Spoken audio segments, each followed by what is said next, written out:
Hey everyone, Action here. In this video we'll be having our head flushed in the galactic toilet by the fallen empires. Two of these old rusty empires declare war on us. We completely annihilated one, sending them back to their creator. However, the other one was more like the Arnold Schwarzenegger of the fallen empires, completely destroying our fleet. Not even over 2 million fleet power was enough to take this fallen empire out. I don't know why the devs have buffed explicitly this fallen empire and not the others. Perhaps there is a favorite amongst them.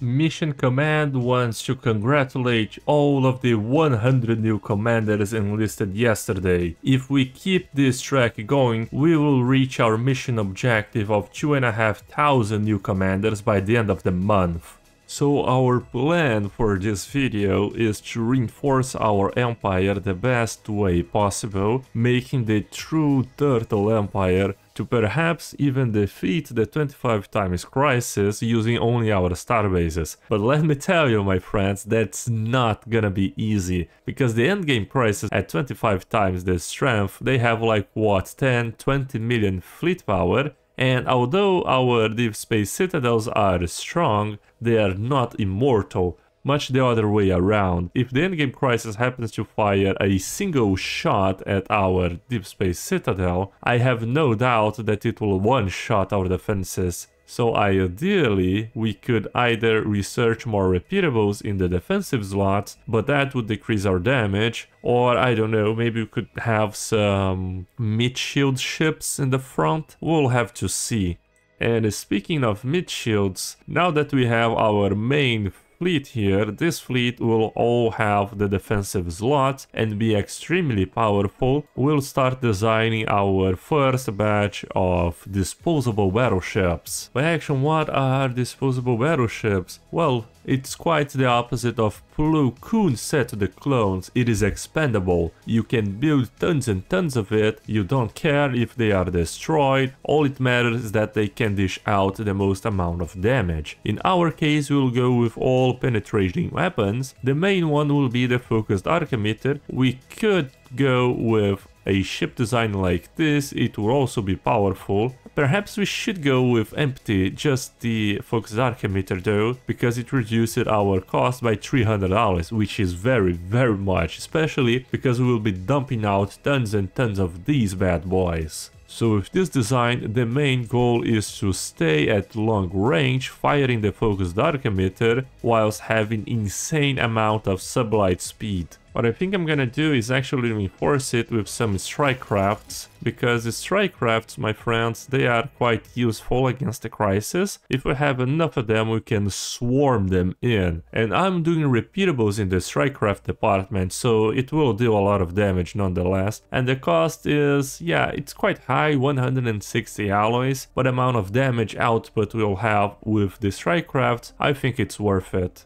Well, actually I will have two classes of expendable, the first and the second, and we'll see in battle which one is better. What? The Gox Chroniclers decided to do some tricks and send in their fleet through a wormhole. And they're so dumb, we have just a nearby fleet. Just gonna destroy them. Just like that, should be a pretty easy win. Oh, we still lost 4 battleships, okay. One thing we need to do is increase our naval cap, man, it's still so low. However, I don't have many ideas here, perhaps shifting one of our worlds into a soldier job world. But which one should we do it? I'm thinking about perhaps the Unification Center. Like, it is producing us more than 6,000 unity per month, and with this extra unity we are ascending our planets. Like our capital level 10, this one already, this one as well, level 5. This a level 10, 7 and etc. So we are slowly ascending our planets and reducing our empire size, and all of our unity comes from there. And the reason I'm so worried about our naval cap is that we have so much alloy production that we can fill up, like, I think we can fill up 10k naval cap here, if we could have the naval cap, that is. Because it only costs 23,000 alloys to reinforce one fleet of expendables class 1,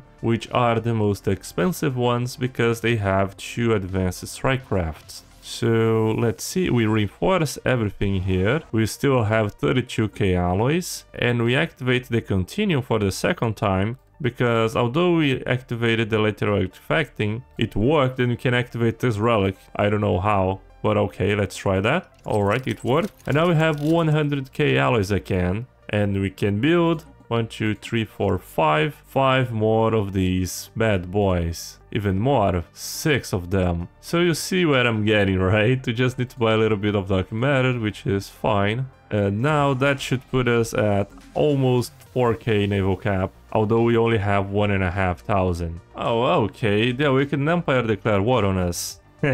Let's put all of our starbase to test now. Almost 500,000 each. I highly doubt they can deal any damage to us at this point. Oh, they are retreating? Why? Nope, I think they were just waiting for the other fleet. What? Okay. Well, since they are reinforcing, we'll do the same. It's only fair. It's not that I'm scared about a silly 3 million fleet power of a fallen empire. Not at all. But just in case, right? Things are working so fine for us. Alright, let's see. Things are looking good. Things are looking fantastic. Look at the range of these weapons, man. It's so insane. Ships upgraded.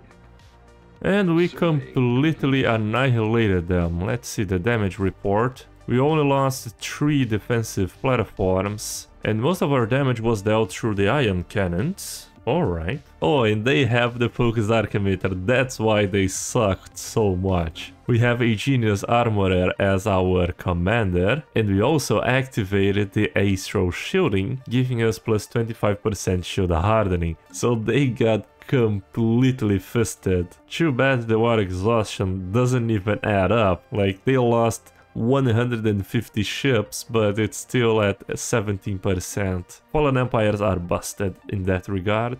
Sentry array completed. Well secluded, I can see all. And the whole galaxy is now in our sensor range. Let's start establishing contact with everyone that we don't know for some reason. And we can have a pretty good idea about all of the fleet. There are some interesting people here. Yeah, what is the aberrant? But no one reached this wormhole system. Although we explored like, what, so many astral rifts, we still don't have access to the system. Because if I remember correctly, the Empire that researches the most amount of astral rifts gets access to the system. And there is a special relic there. But I have never gotten it, it's so sad. Man, there is no way. Fantastic. I was just so frustrated with all the wormholes because the Fallen Empire keeps attacking us from the wormhole system. We have an L-gate here on Suskat Mall that is worrying me, and we also have another wormhole on the Lyrim system that's bugging me out. So all of these, imagine the endgame crisis having access to all of these advantages to access our border. Man, it is insane, it was driving me mad. But then I got the Daedalus Sea relic. You cannot know how happy I am. It places a lock on all wormholes and L-gates within our borders for 5 years, so we don't have to worry about neither one of these. Yeah, so good, man, so good. What we can do is have this activated at the same time as the continuum, using the lateral artifacting. Ah, that's fantastic. You can't know how alleviated I am. And our fleets are starting to become a problem for us. Although I managed to increase our naval cap by another 800, it was still definitely not enough. We are also about to be nominated Custodian. After we be Custodian, we create the GDF fleet, which is gonna help us a little bit. And we also use the Resolution to increase our naval cap by 150. Another thing we can do is go for the Mutual Defense Resolutions. At the highest level we get plus 50% naval cap. Obviously it comes at a cost of plus 25% ship upkeep, but I think that's better than having plus 64%. Galactic Custodian appointed. Fantastic, my friends. Let's go ahead, and as our first resolution, we will have the Galactic Mobilization, increasing our naval cap by 150. Later on, we can remove the Custodianship term limit and create the Galactic Imperium. Here on Dojak Prime, instead of specializing it even further in alloy production, it is already producing us 2.5k. What I'm thinking about doing is actually setting up a planetary defense fortress. This way we'll improve our overall naval cap and field more fleets, because at this point it is the only thing holding us back. What I will also do, since we are restoring the ring worlds on Cybrex Alpha, we are gonna need a lot of population to fill this in, and due to our already pretty high amount of pops, our pop assembly is quite low at only 8 per month. So I'm gonna utilize the Fallen Empires that declared war on us to expand our population. And how do you do that, Action? Well, my friends, we assimilate them. I think in our Cybrex Alpha Prime we should establish an energy generation world, because this ship upkeep only tends to get higher and higher the more naval cap we have. Now that we have all of our fleets stationed on the Ugarasti system, we can start moving on to claiming all of the Fallen Empire systems. Oh man, look, just by moving our fleets away, we already have a minus 4,000 energy credit deficit. Yeah boy, it's not looking good. We must prioritize our technicians. Oh, in the meantime, I didn't even see, but the Fallen Empire decided to attack the Wistral system, where we only have one Deep Space Citadel, but it was more than enough to completely obliterate them. Fantastic. I think we should even fortify this position. As well, having only one of these is kind of bad. And I just remembered we should theoretically start building up a gateway network. I have no idea why we haven't done that so far. High Command is now accepting applications for naval officers in higher ranks for anyone who wants to be part of something greater. Our patron now has 4 tiers, ranging from officer corps to sector governors. The higher the tier, the more prerogatives you will have. At the highest level, on top of having full civilian and military authority over an entire sector, you'll get access to a monthly strategic counseling that will help you improve your gameplay. If you'd like to know more, I will leave the link in the description down below. Let's land our armies on the Font of Knowledge. It's gonna be an ugly battle. 4k. Actually, why don't I grab Jean, right? Yeah, it leveled up to 6k. Fantastic. And since Jean has that special trait, she won't kill all of the population whilst engaging in the ground combat, which is very important since we only need their pops, not their buildings. I will do some repeatables in the energy department just to see if it can improve a little bit more, because I'm really worried about our energy deficit. Oh, since we are in a total war against the Wicked Empire, I am trying to conquer their world as well, the Celestial Throne, although this one will be a little bit harder because they have 2 Deep Space Citadels and a fleet nearby. However, I just noticed that every time we conquer one of their systems, it instantly moves from us, which is obviously the concept of total war, but I didn't know that we were in a total war. So let's just jump there and see if we can defeat them all at once. Alright. We are obviously losing a lot of battleships because we have the Expendables class battleships, which is their design intention. This wasn't supposed to happen. How are they so strong? What? I mean, it gotta be buffed, right? It was showing 400k, we jumped in a lot more than that, and we got completely devastated. Well, yeah. Can we see the damage? Have 0 words for what happened here. Our energy credit at least got back up. That's the only positive effect of it. Let's add the Galactic Mobilization, and after we grab the influence required, we remove the Custodianship term limit. And here on the eternal ground combat that is Stellaris in the endgame, Jean is making progress towards the Fallen Empire home system. The battle is lasting for years and years on end. However, we have the upper hand here. I mean, since the battle takes so long, I could as well research some army damage technologies just to speed this up. And perhaps it will even finish before the battle is over. Yep, just as I thought. We researched it.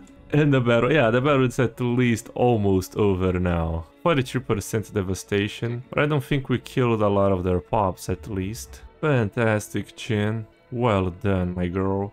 Conquered their home system. So with this, we should be able to finish up the war. Yes, fantastic. And now we have all of their population. Let's set the rights to assimilation. Oh, they are already being assimilated. The game already knows what we're gonna do with them. So after they are assimilated into our own empire, they will be occupying all of the soldier jobs and technician jobs that we are building in our ring worlds. Now let's move our war effort towards the Panurian Zealots. Perhaps with our main force we can take out their home system. It is quite harder than the Materialist Fallen Empire. I don't know if the devs only buffed the Spiritualist for some reason, or if it is intended to be just the Spiritualists. And if I click this reinforce button, it will take forever to reinforce.